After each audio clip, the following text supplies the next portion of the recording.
నిన్న మొన్నటి వరకు ఆచితూచి అడుగులు వేసిన ఏపీ ముఖ్యమంత్రి చంద్రబాబుకు కొడుకు కెరియర్ను ఒక కొలిక్కి తీసుకురావాలని డిసైడ్ అయినట్లుగా కనిపిస్తోంది. పార్టీ వ్యవహారాలు చూసుకోమంటే తన వారసుని ప్రజలకు సరిగా ప్రజెంట్ చేయలేకపోయినట్లు అవుతుందన్న ఉద్దేశం ఉందని చెబుతున్నారు. దీనికి తోడు మరో చంద్రుడి వారసుడు చెలరేగిపోవడమే కాదు, అంతర్జాతీయ వేదికల మీద వీరవిహారం చేస్తూ తండ్రికి తగ్గ వారసుడిగా పేరు సొంతం చేసుకోవడం బాబుకు ఇబ్బంది కలిగించే వ్యవహారమే. అందుకే కొడుకును మంత్రివర్గంలోకి తీసుకురావడం ద్వారా ఆయన సమర్థత ప్రజలకు తెలిసేలా చేయడంతో పాటు రానున్న 2 ఏళ్ల వ్యవధిలో భావి అధినేతగా మార్చాలన్న తహతా ఆయనలో ఎక్కువగా కనిపిస్తోంది. గడిచిన 3 ఏళ్ల వ్యవధిలో మంత్రులుగా తమ సత్తా చాటని వారిపై వేటు వేయడం ద్వారా బాధ్యతల్ని సరిగా నిర్వర్తించిన వారి విషయంలో వేడు తప్పదన్న సంకేతాల్ని ఇవ్వటం, కొత్త నాయకత్వాన్ని ప్రోత్సహించడంలో భాగంగా మంత్రివర్గ ప్రక్షాళనను మొదలుపెట్టాలని భావిస్తున్నారు.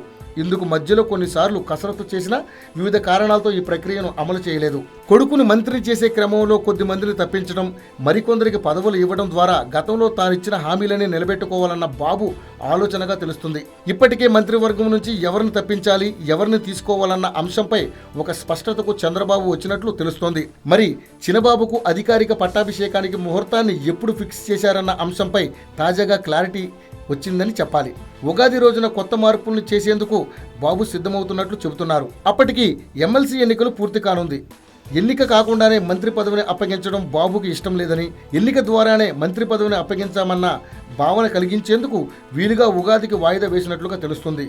మరి చినబాబుకు ఏ పోర్ట్ఫోలియోను ఇవ్వనున్నారన్నది ఆసక్తికరంగా మారింది. విశ్వసనీయ వర్గాల సమాచారం ప్రకారం మంత్రి నారాయణ నిర్వహిస్తున్న మున్సిపల్ పట్టణాభివృద్ధి శాఖతో పాటు ఐటీ శాఖను ఇవ్వాలని భావిస్తున్నట్లుగా చెబుతున్నారు. తాజా సమాచారం ప్రకారం బాబు టీం నుంచి 6గురికి ఉద్వాసన తప్పదని తెలిసినట్లుగా తెలుస్తోంది.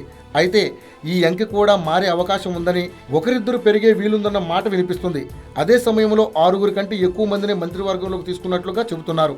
వేటుపడే అవకాశం ఉందని చెబుతున్న 7గురు మంత్రులు ఎవరంటే అచ్చెన్నాయుడు, పల్లె రఘునాథరెడ్డి, రావెల్ కిషోర్ బాబు, పీతల సుజాత, ప్రత్తిపాటి పుల్లారావు, మృణాలిని. మంత్రివర్గంలోకి కొత్తగా వచ్చే అవకాశం ఉన్న నేతలు నారా లోకేష్, మాగుంట శ్రీనివాసులు రెడ్డి, సోమిరెడ్డి చంద్రమోహన్ రెడ్డి, గొల్లపల్లి సూర్యారావు, మహమ్మద్ జానీ, అఖిలప్రియ, అమర్నాథ్ రెడ్డి, సుజయ రంగారావు.